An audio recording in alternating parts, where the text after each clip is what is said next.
Good evening and welcome to Virginia's Views and Vibes. I'm your host, Ginny Gardner.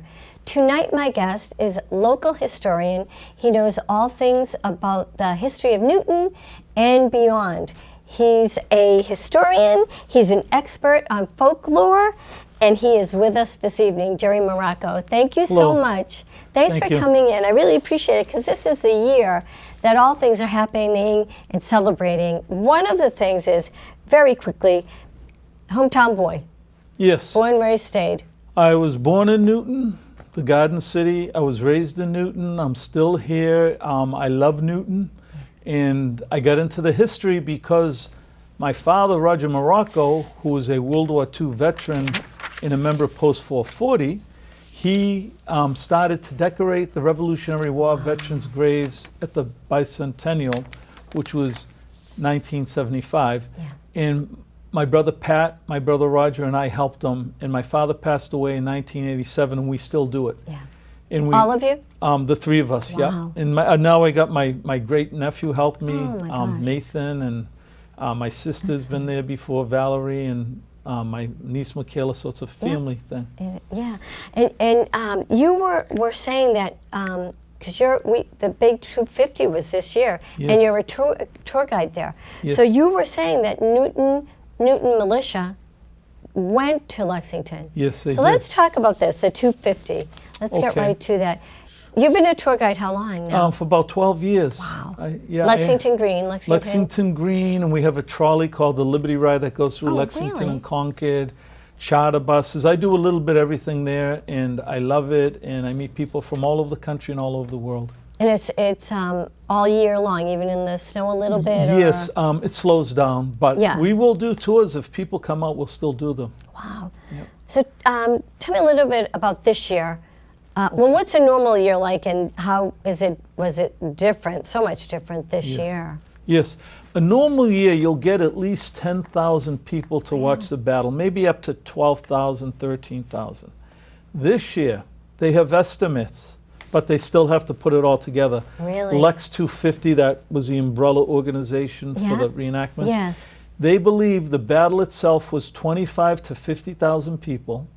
In all day in Lexington, 100,000 people. Are you kidding? Now, I heard in past years you could take ladders so your kids could see. They couldn't do that this year? Or not at all anymore? Right, that's all gone after the marathon bombing. You can't have ladders, you can't have coolers. It's very different, but it's for a good reason. Oh, yeah. And I was so impressed by the security this year. And I got up, actually this year, I got up at 2 o'clock in the morning because I wanted to get parking there at 3 a.m. And I didn't work till 6, but that's all right. Lots of coffee. And, oh yeah, coffee, donuts, bagels. But when I watched the coordination of how they did for security, you had the Lexington Police, the Lexington Fire Department, you had the EMTs, then you had State Police, there was FBI, Really? ATF, Secret Service was there. They all coordinated.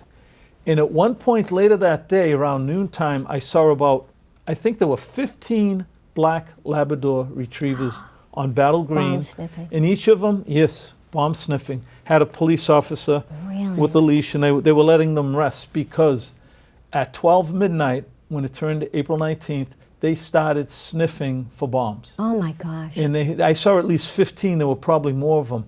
They would block off streets with big DPW trucks in Lexington. Security was phenomenal.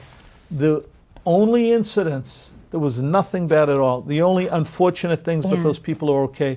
A few people got heat stroke because it was such a warm day. Oh, right. And they might have been older. But besides that, nothing went wrong. Yeah. I was talking to one man from the ATF. I walked by him and I thought he was a Lexington police officer. I go, "Oh, you're ATF."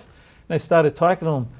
And he had a southern accent. He goes, "Yeah." He goes, I said, "I thought you were local." He goes, "I feel like I'm local because I'm here all the time." But he was just good-natured and everyone's getting along with everyone.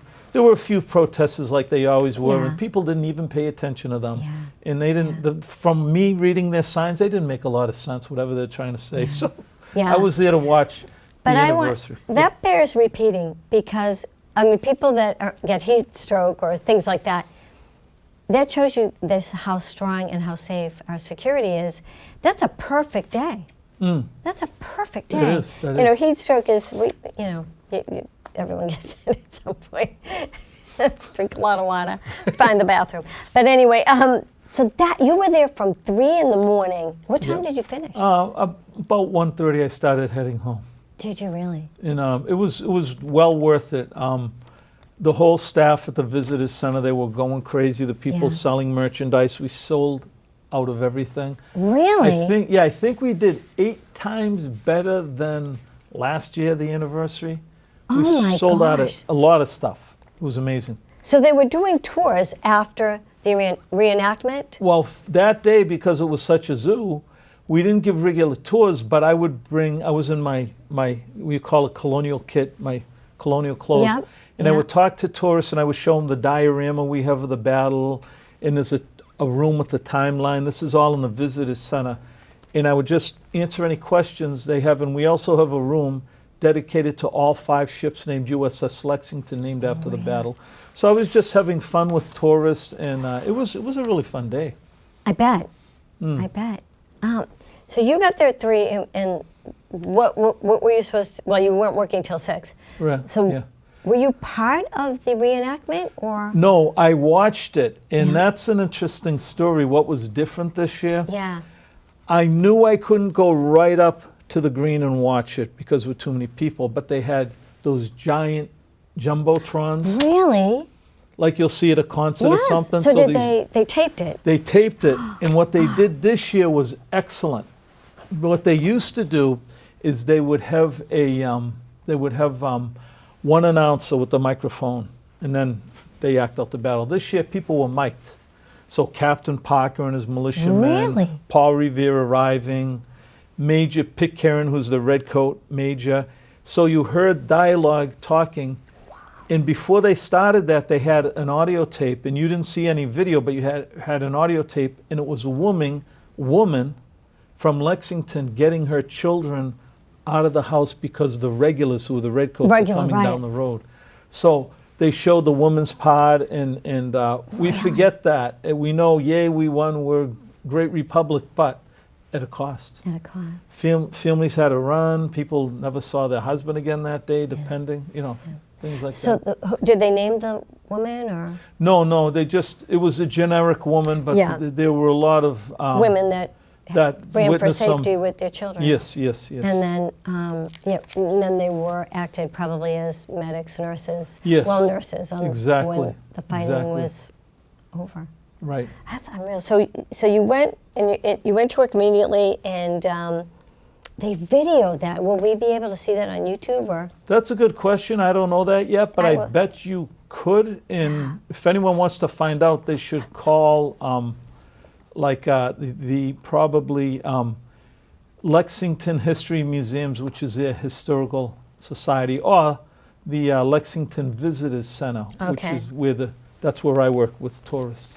So this was, from 10,000 people to 25,000. Yeah, or more. Could have been up to 50,000. And then 100,000 throughout the day. Yeah. Without that, what's a typical day like that? Everyone disperses after?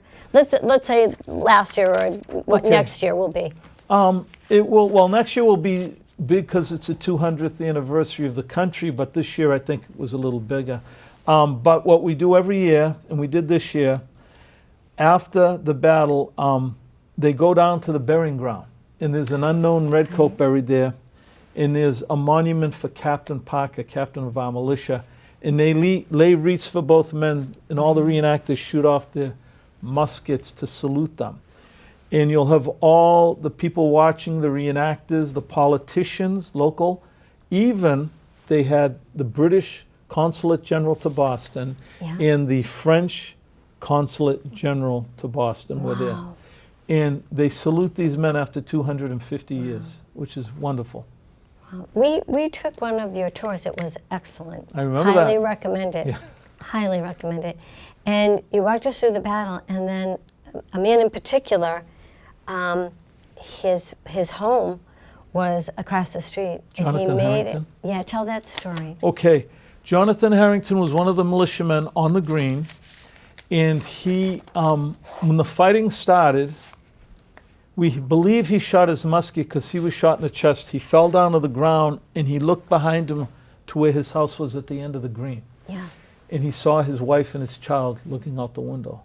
So he gestured to them, and he dragged himself off the green, across the road, his front lawn, and up on his front step. His wife opened the door, and he died at her feet. Very sad. There's a plaque on the house that tells that story, but very sad. There were a lot of sad stories like that. Yeah, like on you that said, day.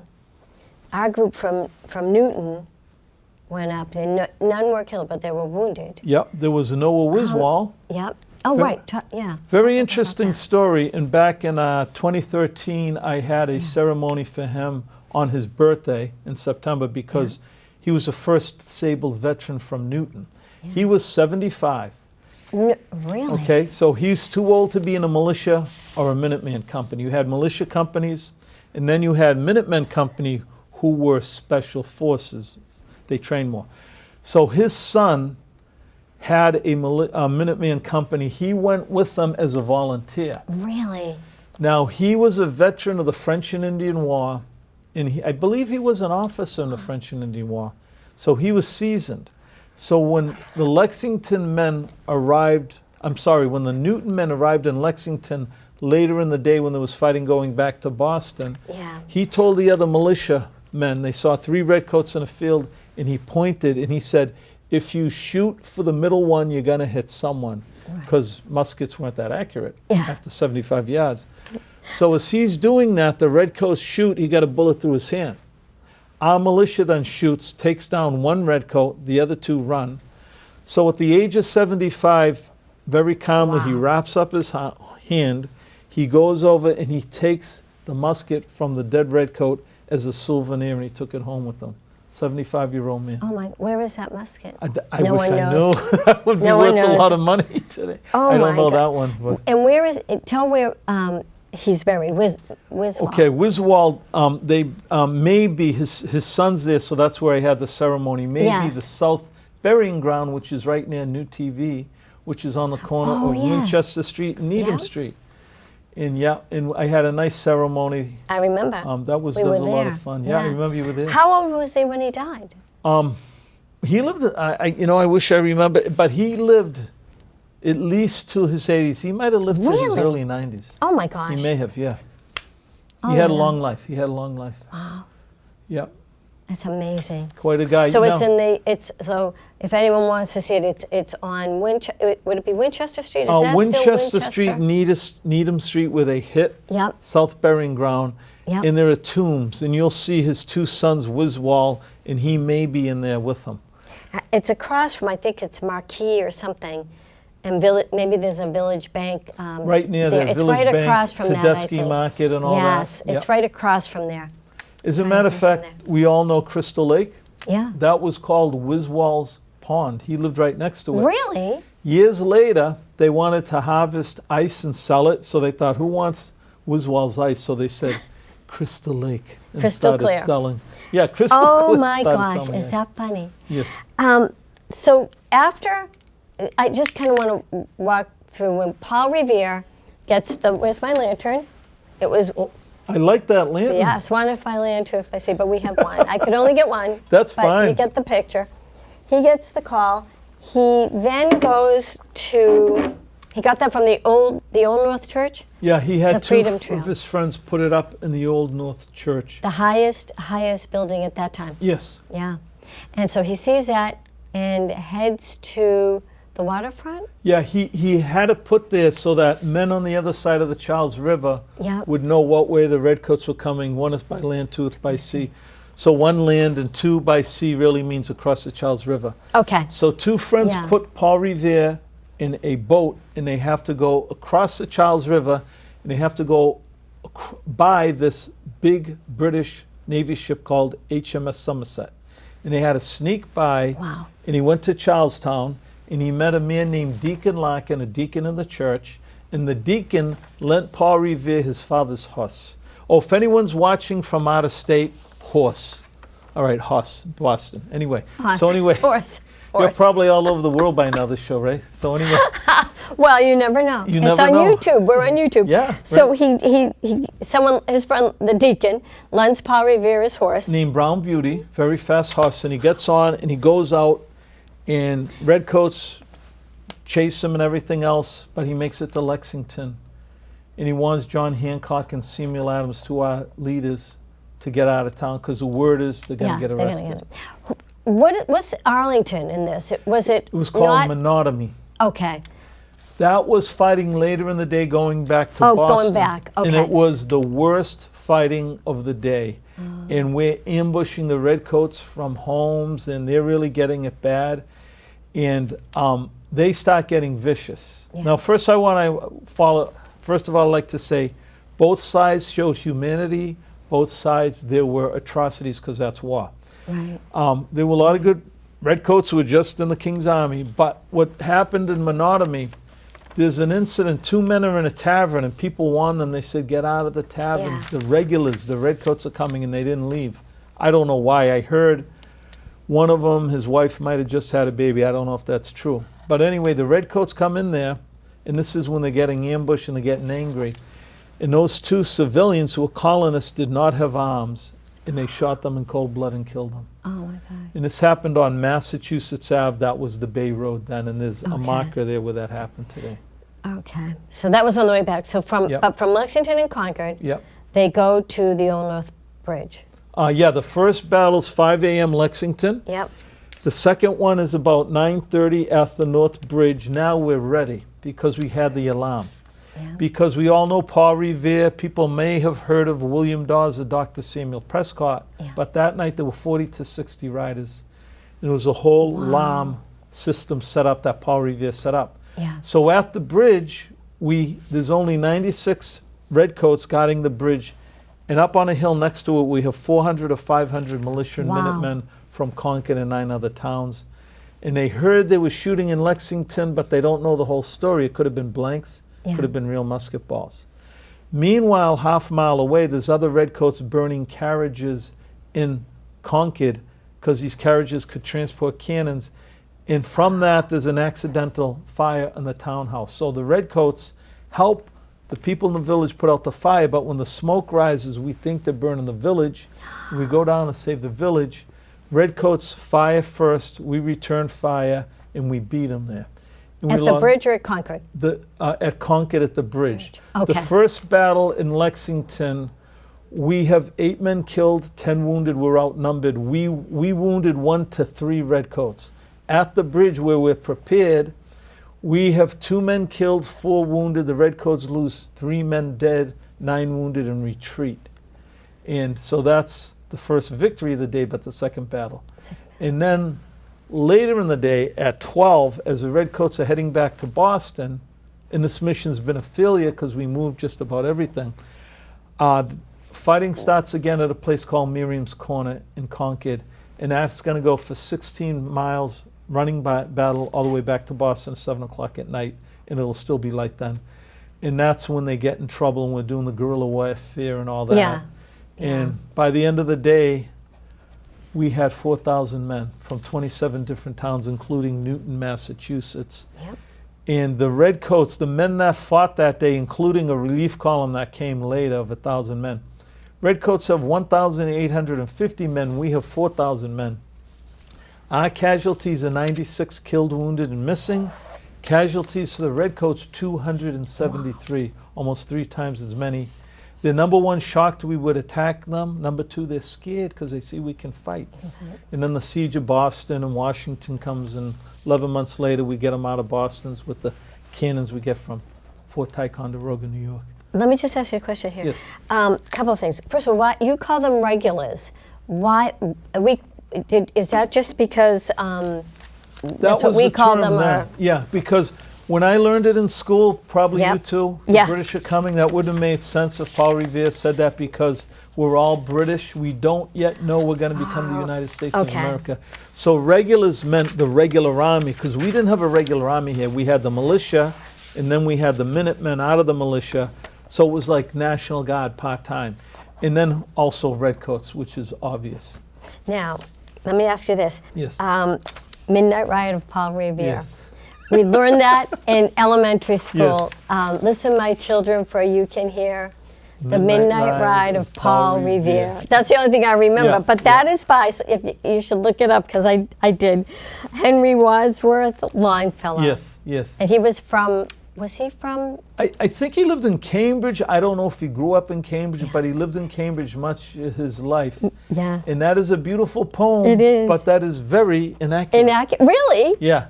He made him the only rider because Yes. we were on the eve of the Civil War, and he wanted to say an individual can make a difference. But like I said, there were 40 to 60 riders that night. One went through Newton, and all we know of the man who went through Newton, he didn't have a hat on, so they called him the bare-headed rider. That's what they called him.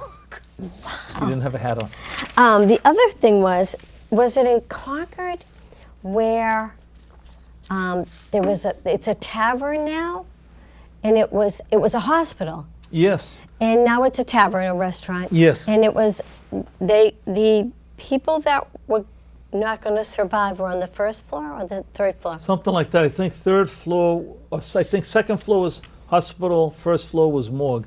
That's today called the Colonial Inn, and I recommend anyone who hasn't been there visit it. It's beautiful, good food. You can sit out on the porch. They have everything. They have a tap room. But anyway, yeah, that was the original part of that building, which is 3 different parts, was built 1716, and a doctor lived there. So it was both a hospital and a morgue. Okay. And you want to hear side story quick? Yes. Famous And then people I'll tell you mine. that stayed there. One of my idols, John Wayne. John Wayne stayed there. Really? Franklin Delano Roosevelt before he was president. Yep. And I know Sandy and George are going to love this one in the control room. Shirley Temple. Oh. All right. Now, I have never figured this out. When Shirley Temple was there, did she go up to the bartender and order a Shirley Temple? Did she say, I want myself? I want a Shirley. Sandy, what do you think? George, what do you think? So I'm sorry. I do like that. I digress. Sorry. All right. So I also heard that if you stay there, and sometimes the people that work in the tavern or the restaurant, they say that it is haunted. I've heard that. They say that it's haunted. So I will go there for dinner. I'd love to. That would be a nice anniversary gift, July 8th. But Hint, hint. but I don't know that I would stay there. I know a man, he said he stayed in the room that they believe's haunted, one of the two. It's room 24 and room 27, I believe. And I said, did anything happen? And he said, listen to this. He goes, no, but I had my clothes on in case I had to run. Really? So, but nothing happened. Yeah. Wow. I wouldn't have. Now, you told me that, and we only have 5 minutes, so I want to get through this kind of quick. Yes. Only three presidents have gone to the Lexington, and, the Battle of Lexington and Concord, only 3. They are, go ahead. George Washington visited when he became president, and he dined at Monroe Tavern down the street. Yep. And it wasn't actually the reenactment that day. They weren't doing it yet. It was 1789. And then President Ulysses S. Grant went to the Centennial 1875, and the Bicentennial Gerald R. Ford went. Wow. All right. I want you to say the last word because we're gonna split a little early so that we can see the video, which is amazing. It kind of ties everything up here. Last thoughts in 2 minutes. Okay, I love this job because I tell our story to people all over America, all over the world. God bless America. God bless our veterans, especially the Revolutionary War veterans. Thank you. And thank you. And I want to ask you this. Did you feel, before they do the 2 minute where I have to stop, did you feel there was a lot more of red, white, and blue patriotism? And not that everyone isn't patriot all the time, but did you feel there was very much the spirit of country and just being proud of our country and proud of our state and who we are? Definitely. I definitely saw that. And a lot more red, white, and blue. People are proud. People come from out of state, other countries too, who admire us. I saw that everywhere. It was great. And then I heard it was an 8-year war. Yes, finally, 1783, it was finally all settled. All settled. And then you bring up all of that. I think we'll wait about 30 seconds, they'll flash Okay. it, and we'll be able to start that video. Thank you, and I want to say thank you now. Thank you. Wrap up. So thank you so much. Lexington and Concord, ask for Gerry. It's fabulous. We are wrapped. Thank you. It's a wrap. People come to tears and they're in awe. And they've read this their whole lives, and they're finally there where it happened, and they're amazed.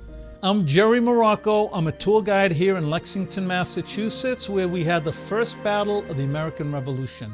If you sign up for a tour here, it's very detailed. You know where our militia stood. You know where the regulars, who were the redcoats, where they stood. You even know where men fell on the ground and gave their lives for our freedom. This is where it all started on April 19, 1775. It was the first battle of the American Revolution. I'll meet someone in their 60s who said, I grew up in Lexington, but I never did the tour. And I'm amazed. It's like going back in time, and it's amazing.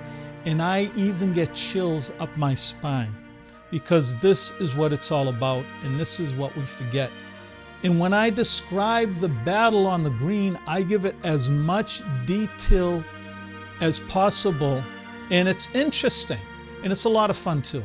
Come on down here. We have a great visitors center. We have a diorama that shows a battle, and right across the street is Battle Green, where the first battle of the American Revolution happened. Learn your history and know why you have your freedom today. It all started here, April 19, 1775 in Lexington.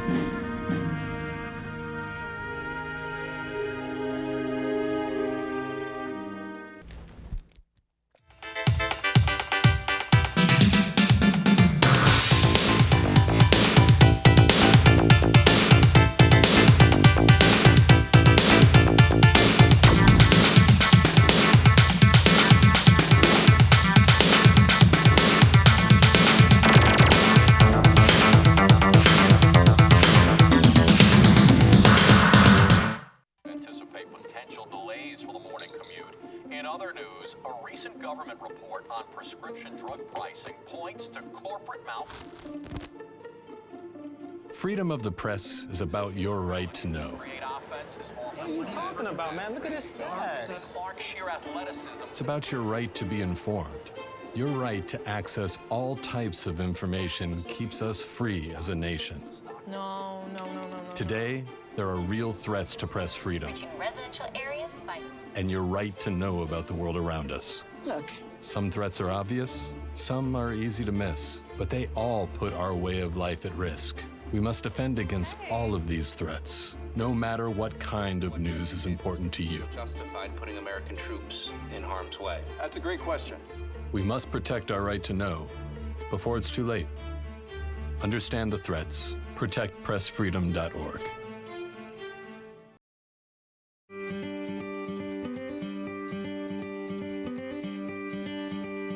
When I retired from the Navy, I found myself a void in my life that had been filled by the people that I served with. I talked to my wife about getting a dog. Finally, one day, I showed her Tommy. Once we met him, there was no way we were going to let him go, and getting better every day. He just wants to be close to you and part of your life, and I think everything he does shows how much he loves us. I like to think that I try to show him as much love as he shows me, and we really do it just by spending quality time together, and with Tommy, every minute is quality time. When we adopted Tommy, we discovered all the things that make him unique. Tommy's a little bit of a lot of things, but mostly he's pure love.